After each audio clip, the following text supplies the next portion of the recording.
Good afternoon, Kirk. How are you doing? I'm doing well, Sheldon. And how about yourself?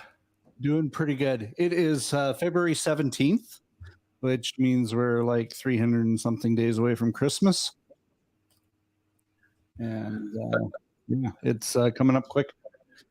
Yeah, I love Christmas. In fact, I love it so much that it's starting to spread. So I start maybe in November and finish off in early February. My wife likes starting early, so she would be a November 1st decorator. I've been holding the kids and wife off until Remembrance Day. I would be okay with the American Thanksgiving, but I'll give them Remembrance Day, so November 11th. But she likes, she gets sick of all the decorations. So Boxing Day, she uses that to box up the decorations, basically. So it's like Christmas is over, and yeah, we are cleaning up right away. I was just playing Christmas carols yesterday in my car. I had to go to town for an errand, and I put on Christmas carols for the drive back home, and that's February the 16th, I think it was. One of my kids was singing Jingle Bells, and my wife got quite upset, actually, that was occurring, because she's like, these are Christmas carols, but I don't think Jingle Bells is actually a Christmas carol. It's more of a winter hymn. It is. But I'll tell you something even worse. Behind me, you can see a piano, and there's some music on that piano. I am practicing Christmas carols all year this year, so that next Christmas I can play a pile of carols on the piano. So I'll be doing that all spring, summer, Christmas carols. That is truly a little over the top, I think. Okay, so I'm not coming to visit Kirk this year. Yeah, so lots is going on these days.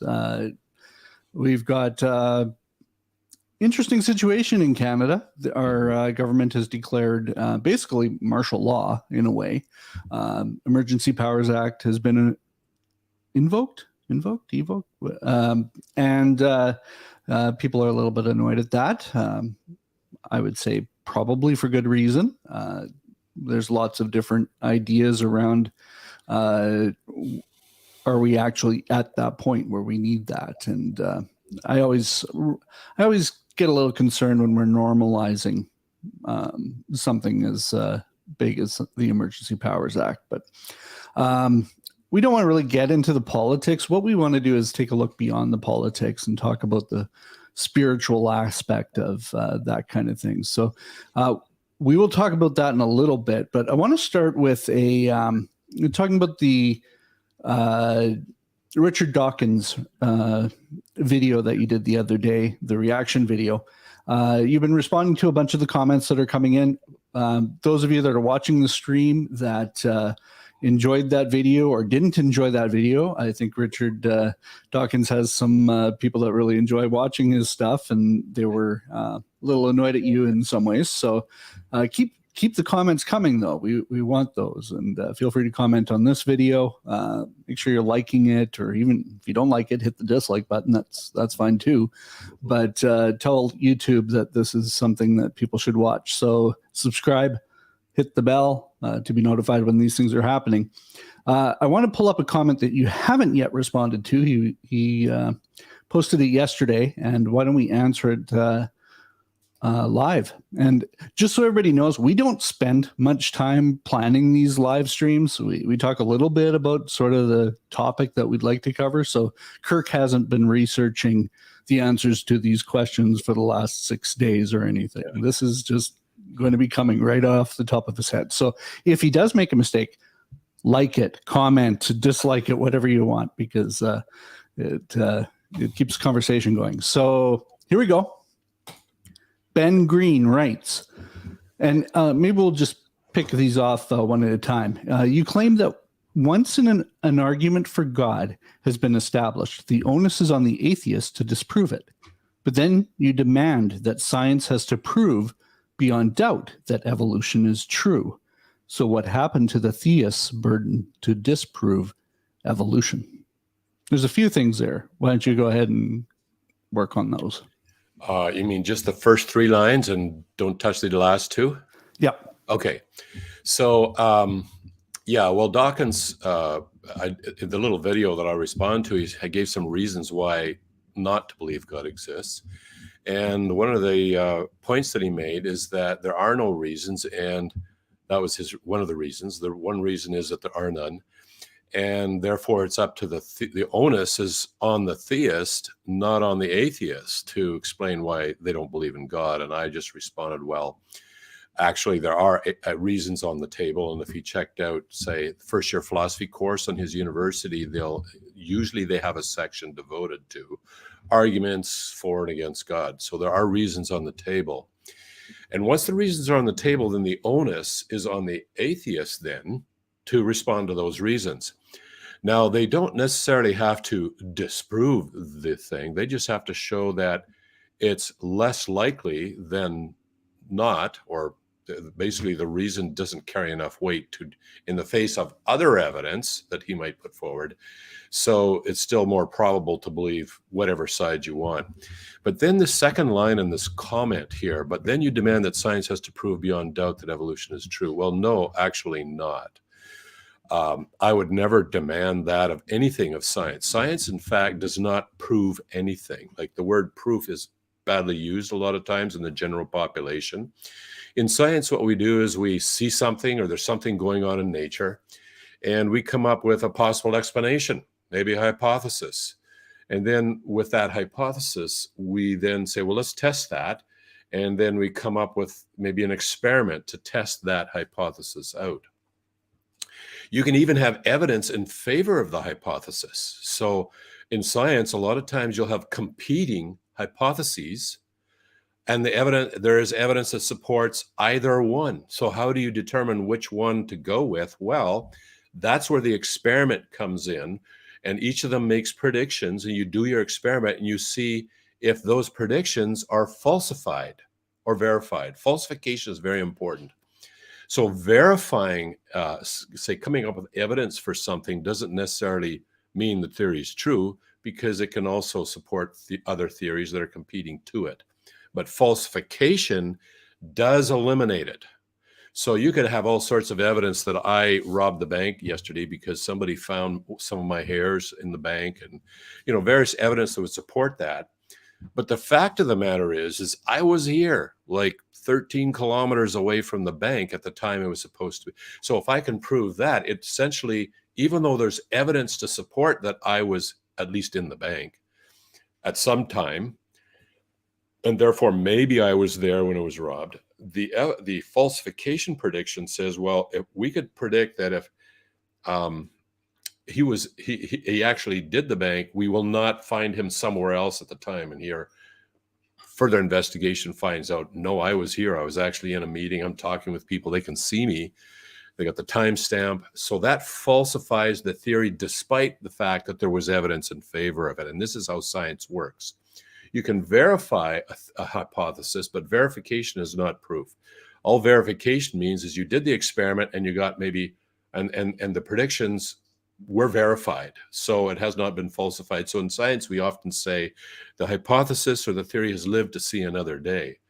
And the more often you can test it, the more confident you become in it. So when he says you demand that science has to prove beyond doubt that evolution is true, no, I would never say that. All we have to do is see if it's reproducible. There are certain aspects for any theory or hypothesis. If it's not testable and reproducible, then we got a problem. We got a major problem. We have to withhold our confidence in that theory. It doesn't necessarily mean it's impossible. It just means we cannot say it's science fact. Exactly. Or even a, we just can't give it that fact. In fact, we might want a theory. Yeah. In fact, the just a theory. No, that I don't say that phrase, because nowadays it's just a theory. Really doesn't, like, people react against that. Besides being a theory, there's lots of theories in science. We don't write them off because they're just a theory. We have to decide if they're science or not. And so there's been a couple of articles in some top-rated science journals. Nature, for example, had an article on this. A problem in science is specifically in theoretical physics, where they start postulating things like a multiverse, which is not testable. So they argue that it's actually a threat to the integrity of physics. It's not science. At best, it might be philosophy of science, or it might be science fiction. But if you have a theory or an hypothesis and you cannot test it, then what you have, and you might have a very creative story to go along with that. And the story might be in terms of words, or you might use mathematics. Mathematics is another way of describing things, just like words describe things, math can describe things. But if you cannot test that, what you've got is science fiction. Now, in this case, we'd have some evidence in favor of, as I mentioned in the video, there's plenty of, you might call evolution, horizontal evolution, or evolution within existing life forms. And I think it's a bit misleading to call that evolution, even though that's defined as evolution in the genetic textbooks. It might be more accurate to, or more clear to define it as variation. Variation governed by natural selection, mutation, genetic drift, and so forth. So what happened to the theist burden to disprove evolution? Well, right off the bat, a theist doesn't have to disprove evolution, because if we grant that not only horizontal evolution takes place, but somehow we were able to verify that vertical evolution can take place as well, whole new life forms can be produced. That's logically compatible with the existence of God. Like what the burden would be on, say, the atheist to say why evolution is logically incompatible with the existence of God. That would be the first point. And it's not. I mean, God could choose to bring life about in a wide variety of ways, or permit the life to evolve in a wide variety of ways. That's neither here nor there. It's just an interesting question for us to consider, because if you cannot reproduce it in the lab, then you have to ask why. And when we look at why, it's because we need whole novel new functional folding proteins, which of course have to be encoded in the genomes. We're talking about a quantum leap in information. Where does that information come from, that quantum leap? And there's reasons, and I've promised some, I haven't promised, but I'm saying I'm going to do a series on this. And we now know why we can't reproduce vertical evolution in the lab. And it's exactly the problem of encoding such huge steps in genetic information. And nature just is not a very good programmer when it comes to adding novel information. Okay, so he goes on and he asks a question, or he says, and no, the merits of scientific theory do not hinge on our ability to reproduce it in a lab. We cannot create a star in the lab, but that doesn't, I'll assume he's saying, mean we don't understand how they are formed. I don't even have to remind you that, in fact, speciation has been observed, and that the genetic evidence proves beyond doubt the concept of common ancestry. Well, okay, the merits of a scientific theory do not hinge on our ability to reproduce in the lab. That is a big controversy in science, because there are people now, especially theoretical physicists, who want to promote things like a multiverse or string theory, or even worse, a universe from absolutely nothing at all. The merits do, our science, our whole scientific method hinges on being able to, on reproducibility. So if we cannot reproduce something, if it's not testable, at least it has at least to be able to be testable and falsifiable. That's the first step. And if it survives that, then somehow we need to focus in science on how can we actually make this happen. Now, we can't reproduce a star in the lab. Well, at least not a big one, but we can reproduce the fusion reaction in a lab. We can reproduce. In fact, a hydrogen bomb is literally a fusion reaction, similar to what goes on within stars. There's other things that go on within stars as well, but we can reproduce those things. And sometimes we, as in the case of H-bombs, they can be very evident to a lot of people when an H-bomb goes off. And what we've essentially done is we've taken the process that goes on within a star, and we've reproduced that in a small way here on Earth and obliterated an entire city while doing that. So we have to be able to somehow at least falsify the theory. And unfortunately, there are some fundamental predictions in evolutionary theory that are thoroughly falsified, and they consistently are falsified. But I really need to do a series on this, simply because for the listener, I'm basically just saying stuff that I haven't backed up. Okay. So I always urge people to think critically for themselves and distinguish between what I back up and what I'm just saying. And anything that I'm just saying, please post comments on it. Now, he says, I don't even have to remind you that, in fact, speciation has been observed and that genetic evidence proves beyond doubt the concept. Okay. So, it really depends how you're going to define evolution. And I've defined it in two major categories. There's horizontal and there's vertical. And if you want, and you need to get technical here, because in science today, normally science should be very precise and rigorous in its definitions. But perhaps one of the most sloppiest definitions in science today is the word evolution. It can be defined as something like the variation within different flavors of, I'm speaking for the layperson to understand here, but within, well, that's me, so help me understand, because so if you don't understand, clarify it. But a gene codes for a protein, and you can have different varieties of the same gene. We'll call them varieties. In science, you might call them alleles, but let's just call them varieties. And so one of the definitions, a mainstream definition, say, for example, when I took genetics at the University of Waterloo, is evolution is defined as a variation within these different varieties of the same gene in a population over time.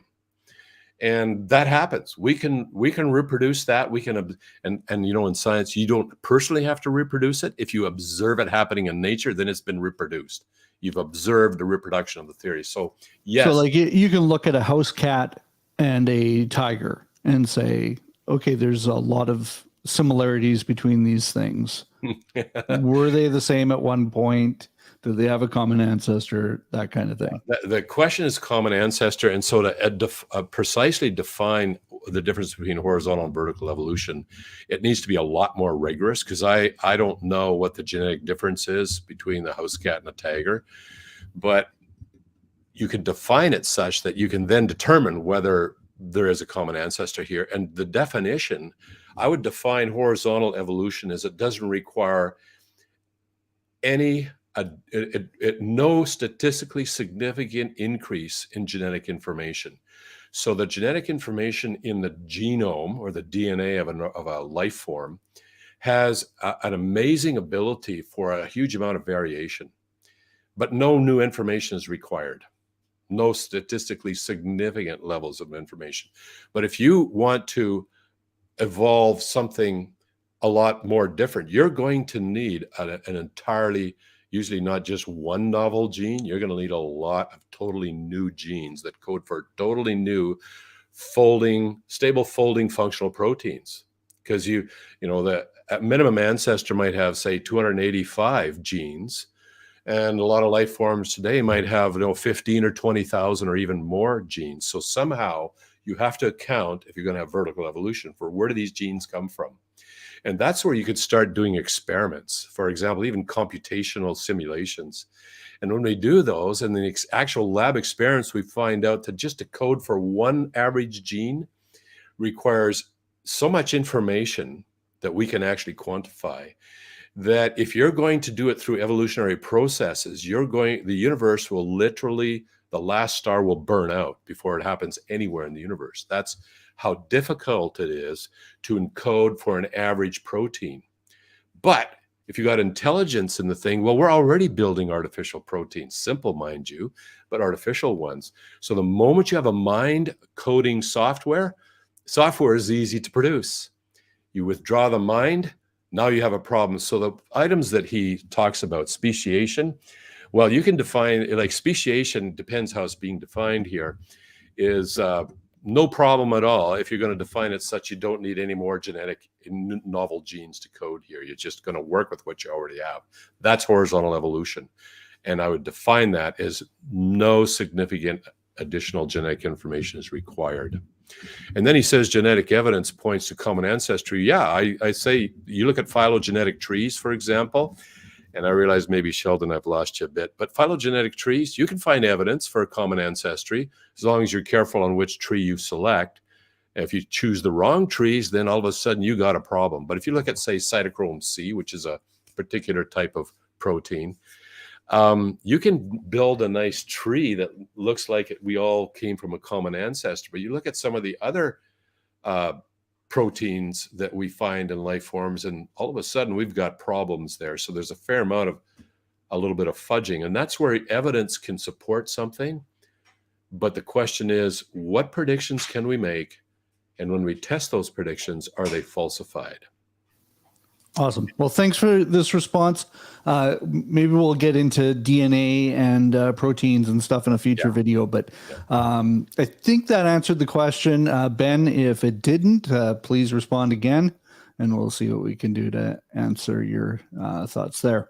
So the title of the video today is Humanity's Achilles Heel. Now, I'm a Saskatchewan Roughriders fan, even though I live in Manitoba. Those of you who are not Canadian, it's the two big, it's a big rivalry between the two teams. We share a common border between the two provinces. In the training camp last year, four blew their Achilles heel and sort of messed up the team.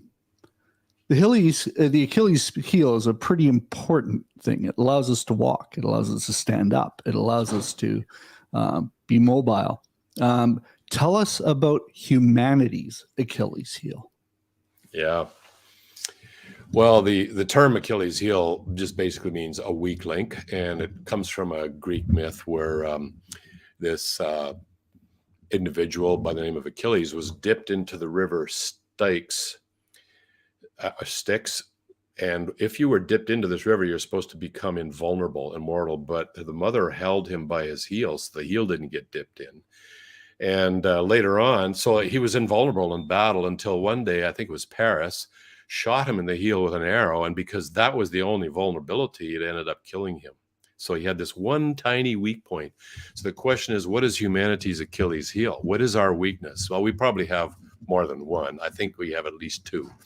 But there's one for sure. So one of the oldest books in human history is the book of Job. Now, a lot of scholars believe that the book of Job in the Bible is actually the earliest book in the Bible, written somewhere roughly 1,800 to 2,000 BC, somewhere in there. So that book itself is close to 4,000 years old now. And of course, they don't have the original, so you can't do it that way. But you can sort of look at the content and see what historical indicators are given there. So that's why many scholars, at least, believe that this is the oldest book. But in that book, chapter 1, and there's a conversation between God and Satan. And God says to Satan, "Hey, have you noticed Job over there? He's a pretty good guy, eh?" No, I'm paraphrasing, of course. And now he also added some Canadian aid to it, so that's good. And of course, God doesn't ask questions idly. There's something happening here, and Satan rises to the bait. And he says something interesting. He says, "Skin for skin, a man will give anything to save his life." And therein is humanity's Achilles heel. So for 4,000 years, Satan knows what our weakness is. And according to the ancient prophecies on how the world ends, history of humanity winds up, it looks like that will become the pressure point to get humanity to do things that will be worse than anything in recorded history as far as the magnitude and sheer volume of evil that happens towards the end, including Armageddon. So that's humanity's Achilles heel. It's the fear of death, and the question is, can you be bought? What would it take to make you do something you would never normally do? Well, we have an Achilles heel. That doesn't mean everyone's going to fall, but it's going to be a weak area. Well, I was thinking about this question in the shower today. I was going, what is a hero? A hero is somebody who risks his life for the sake of others. And I know Jesus said something too about that. What is true love? And I think when you look at the idea of fear and the idea of, okay, this might kill me, it brings up different thoughts than your regular fears. And so I totally see it. Now, I want to take this in a bit of a direction because especially with what's going on in the world today with COVID, with different mandates, different rules in place, those kind of things. There's protests going on globally about a bunch of this stuff. And what I've been seeing, and this is hitting me on Facebook, it's hitting Twitter, is memes that seem to spiritualize things like freedom, rights.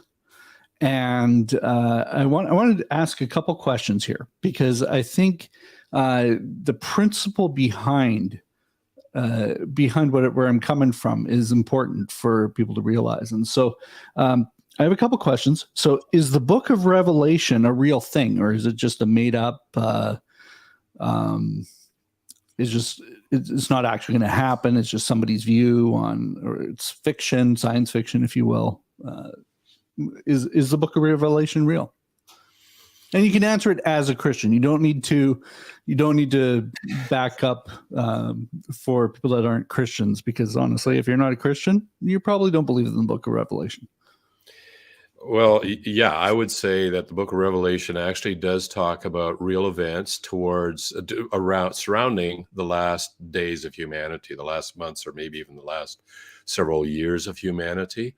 And I think, there is argument or controversy as to like how literal should we take it? And that's, you got to read it. I'd recommend reading it 25 or 50 times first, and then getting a good overview of what it says, making a lot of observations, and you can better draw your conclusion. But the question is, will these things actually happen? And it's interesting because many of the stuff, some of the things talked about in Revelation are also spoken of in the Old Testament, which we know was written before the time of Christ. And in the Old Testament, you have two major sets of prophecies, one pertaining to the first coming of Christ, the other pertaining to the last days of humanity. The set pertaining to the first coming of Christ was fulfilled against impossible odds. And that right there should cause us to take more seriously the other category, which pertained to the last days. So if the first set was fulfilled, we have very good reason to pay attention to the last set that pertains to the end. So yeah, I'd say it's real, and I'd say we need to take it seriously. Okay, so my second question is it God's plan? Well, I mean, who came up with this? Yeah, it basically, and we get a hint when Jesus was talking to his disciples back in Matthew 24, because he talks about some of the stuff that hadn't even been written yet in the book of Revelation. And so here we have Jesus, who stated that he was none other than I am, the creator of the cosmos. But he's now in human form. He was in human form at that time, strictly mortal form, and he's talking about the last days. And what we see from that is that God does have a plan. Now, it's not necessarily like sometimes a plan. Let's say, for example, you can say, I see this, my child is going in this direction, and this is not good. Now, I can either put a wall up and say, no, not allowed to do that, bang. But the child, of course, may resent that, or they won't learn moral responsibility. So sometimes you have to just allow a child to go a certain way so that they begin to see what the end result is of their actions. And God often does that in life to human beings. They just allows them to live the life the way they want. If he knows ahead of time that for some of those people, they'll actually see this is not good. But in the same way, God seems to be permitting humanity to go the way they want, with some orchestration, of course, because God knows how it's end, and he's got some plans here. So it's all known ahead of time. And I think the point at the end of it all, right now, we humans, I see a lot of what we may call pride of humanity, where we humans think we can do, we can fix things, we can do all sorts of things. We don't need God. We can establish eventually a one world system, and everybody's going to be happy, and they're going to all feel safe, and everything will be wonderful. And so God says, okay, that's pride. You've put yourself up as God now. So let's see how that works for you. And in Revelation, we see how that works for humanity. But he's told us all ahead of time. It's all known ahead of time by God. And he permits nothing other than, like, anything that happens is what he has permitted or orchestrated. There's two different ways. He can permit people to do wrong things. He doesn't make them do it. He permits them to do it. And it all culminates at the end of history to demonstrate to humanity that without God, we become the most evil force that there is. Now, we're not there yet, but that's what happens as the book of Revelation unwinds. Okay, so my next question. Should we try and stop it from happening? It's not good. Should we as Christians try and stop revelation from occurring? There's an excellent quote by a prophet in the Old Testament who was told by God that they're going to get invaded and they're going to get hammered. It's the book of Haggai, a very short book. And Haggai's complaining about all the evil and injustice going on. And God says, don't worry, I'm sending the Babylonians that are going to hammer the living daylights out of your people for being so bad. Haggai looks and he says, but those guys are even worse than us. And God says, oh, don't worry, I got this plan. And then he shows Haggai the rest of the plan of humanity right up to the Armageddon and the end of Revelation. And when he does that, Haggai is shaking in his boots. And he's not complaining about God not doing anything anymore.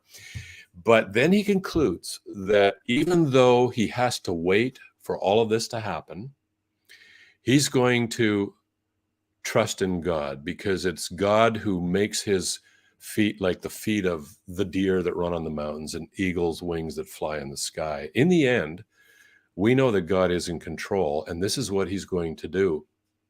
And so as a result, now it's a tricky question, Sheldon, because some people would just say, oh, well, you're just advocating to let things just go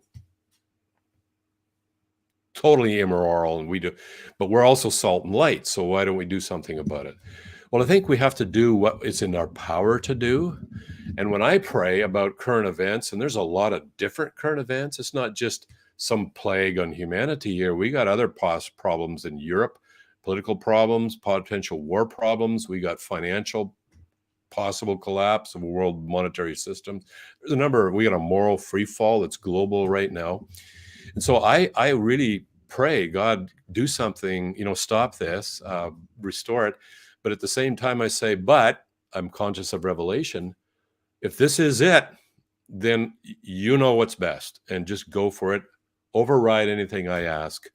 And I'm in for the ride. And as Christians, we've been warned ahead of time, it's going to get real ugly towards the end. In fact, to the point where most Christians are simply slaughtered.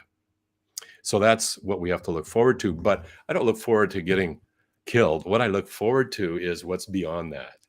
Eternity. Like this life is just to prepare for the hereafter, and to meet God and help others do the same. That's basically my motto. Help them prepare to meet God and help others do the same.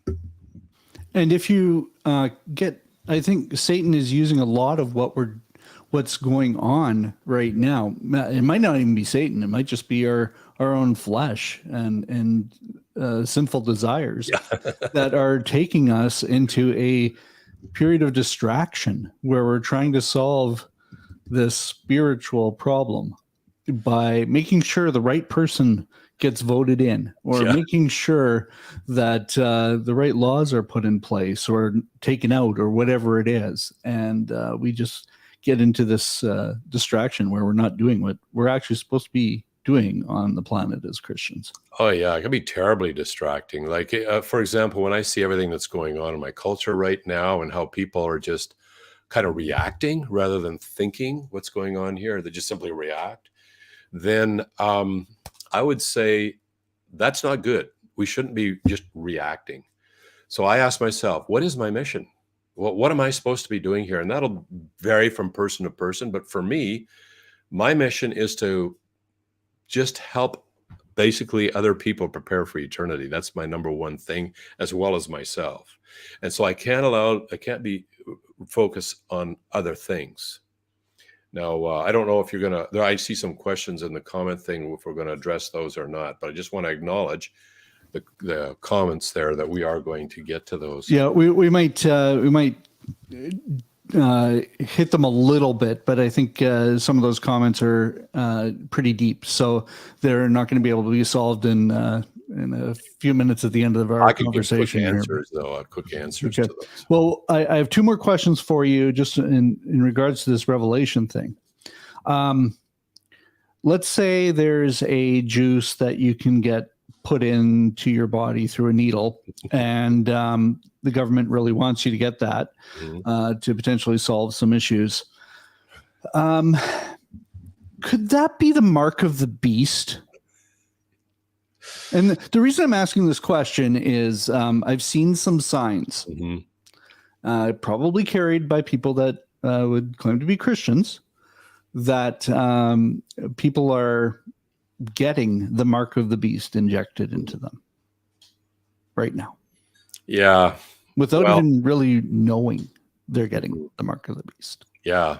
Well, that's the problem. That's a problem. No, the prophecies towards the last that talk about the end times do talk about a period of time, which is 42 months. It's a one world government at that point, 42 months. And whenever you have power centralized into just one person at the top of a one world government, if that person's good, that's great, but it can go south real fast if they're a dictator or worse.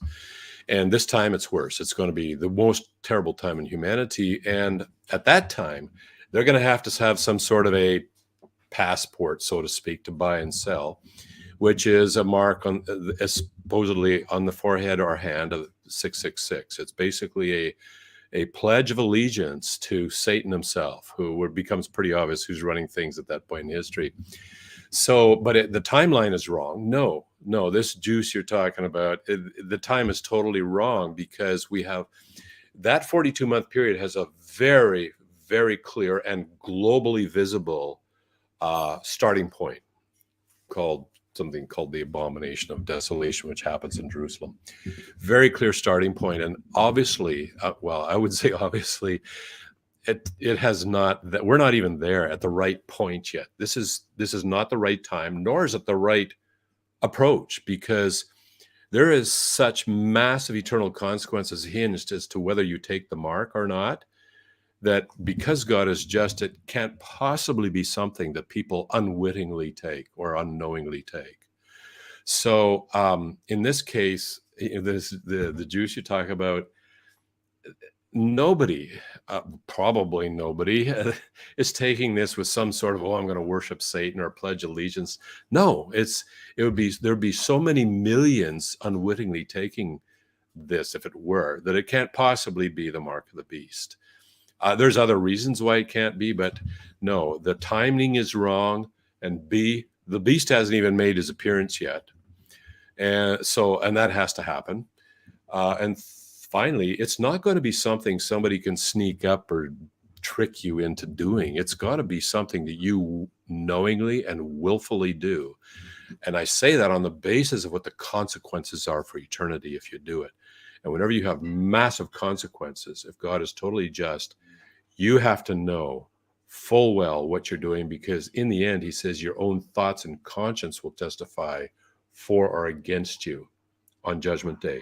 So it has to be something that your thoughts and consciences are involved as far as pledging allegiance to the beast or Satan.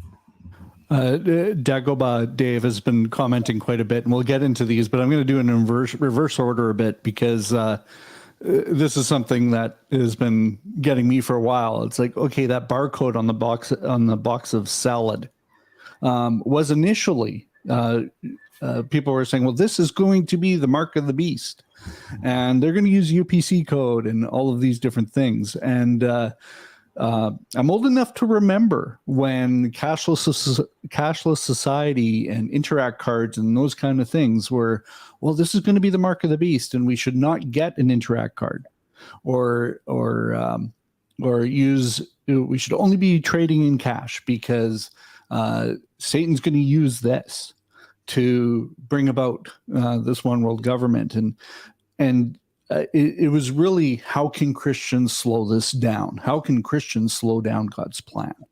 And so I wanted to bring this up because as we see what's going on in society today, Christians are often the conspiracy theorists, because if Revelation is real, well, it is a conspiracy in a way. So there is a bit of that. But like Dave brought up a good point here.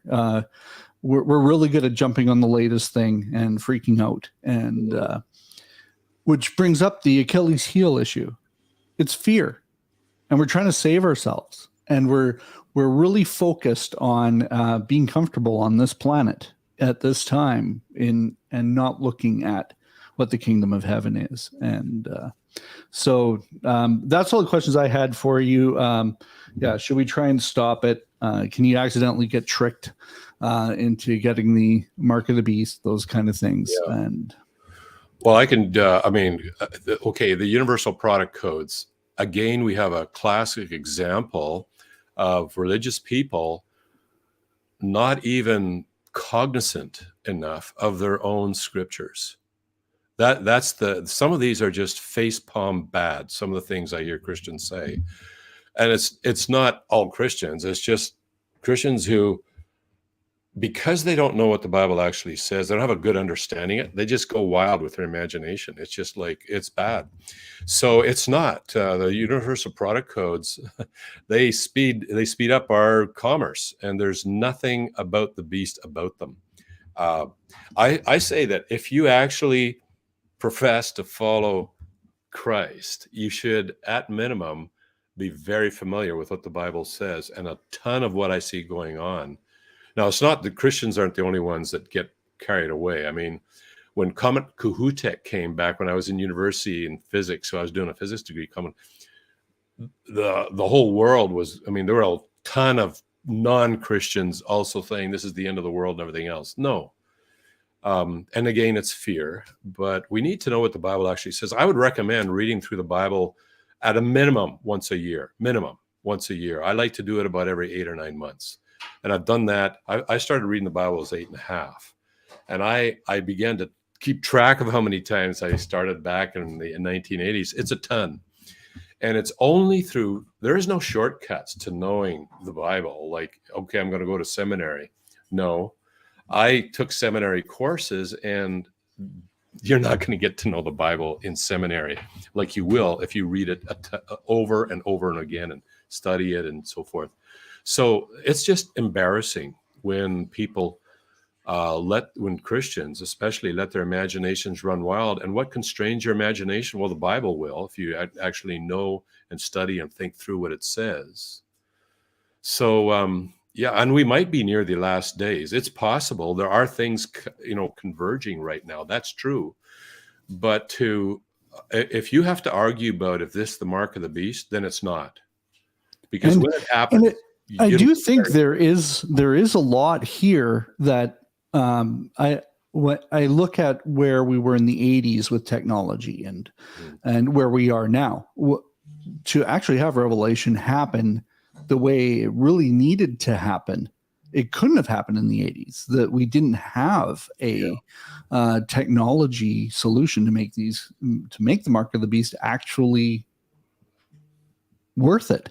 Mm-hmm. And so I do think we are at a place, and there's no doubt that some of the decisions that we're seeing made in real time are going to affect how humanity reacts to different things like for sure, like the mark of the beast. So is it part of, do we need to stop it before it gets 20 steps down the road to the mark of the beast? Well, we're not going to. We're just not going to. So you would have to pick the hill you're going to die on is one of my favorite lines, because we could be dying on the wrong hill over and over. Oh, absolutely. Over again, so you have to be real totally clear. lose our voice. You got to be clear. on what our mission is, what my mission is. And now I will admit that in the last 2 years, the whole world has been softened up to be more receptive to totalitarianism or authoritarianism, and passports and stuff. They were softened up to that. But what we see happening here, that's not it. That's maybe getting us softened up to the idea, but it's not the mark of the beast for sure. Mm-hmm. And knowledge, actually, in fact, God says, for lack of knowledge, my people, what was the word? Basically, it wasn't good. So lack of knowledge is a big problem. So I'm going to bring up a couple of these questions that Dragaba Dave has put in the comments. If you're watching and you have some comments or questions, feel free to put them in. We'll see how many we can get to today. Some of these are pretty deep. Free will, one of those conversations you can spend a lifetime reading books about.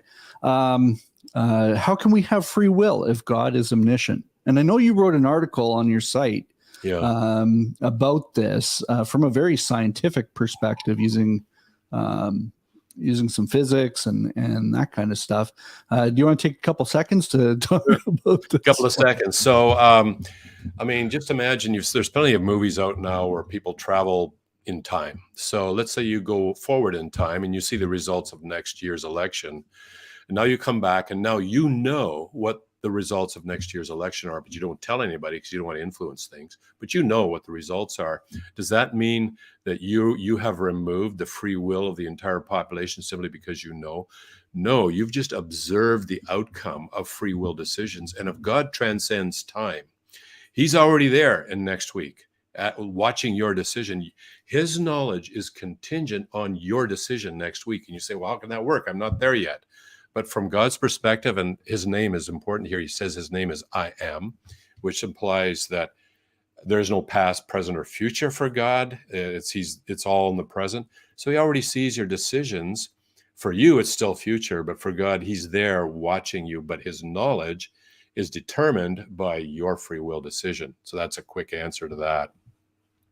As far as knowing whether you accept or reject Christianity, yes, he knows that. In fact, he says that he knows those people who will accept that gift of eternal life through Christ. And he knows them, he says, before the foundation of the world. So since he transcends time, he already knows how each one of us will respond to all sorts of things that God can bring into our life. And he does that. But a lot of people will choose, no, I don't want this. It's like when I put the moves on this woman I'm now married to for 41 years, it had to be her decision. I mean, I just had to sort of introduce myself to her and talk with her and let her get to know me, but she would decide whether she would go out on a date with me, for example. It's up to her. And for God, it's the same. We can harden our neck or stiffen our neck, harden our hearts, turn away from God simply because we don't want God. So he knows that ahead of time. And he also knows who will die by suicide. Obviously, if God transcends time, he knows all of these things. And in philosophy, for a secular definition of omniscience, is basically knowing all that's logically possible to know. How would you know that? Well, that's where the arguing happens. But if God does sort of transcend time, like it seems that he says he does, then he already sees all your free will decisions, and it's you who determine his knowledge on what you're going to decide. So, Dave, if you're still in the stream, feel free to comment and let us know if those answered your questions enough for this week. If you have any follow-up questions, we'd love to answer those.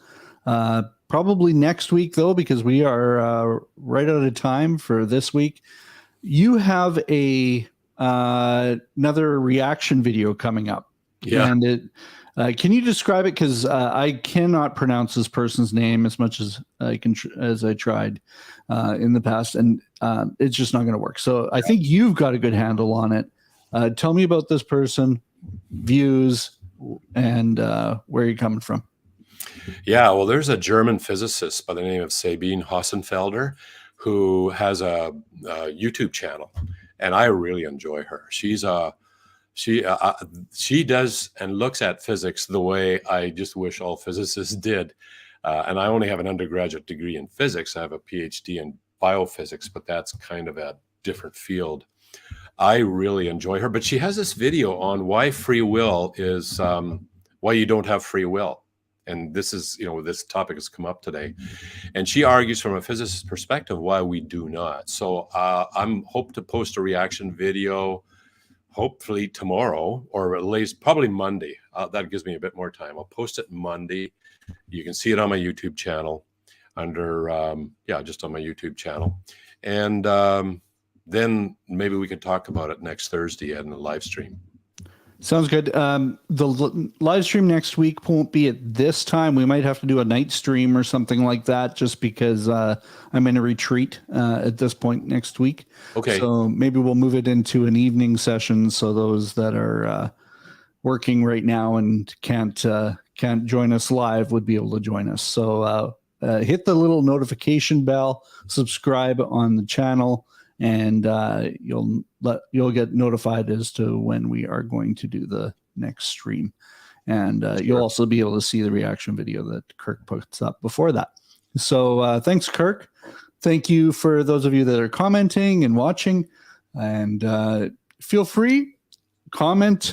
We do watch the comments come through after, and we'll try and respond to them either on the YouTube site or in a future video. So we will see you all later. Let me find the goodbye music. See you later, Kirk. See you later.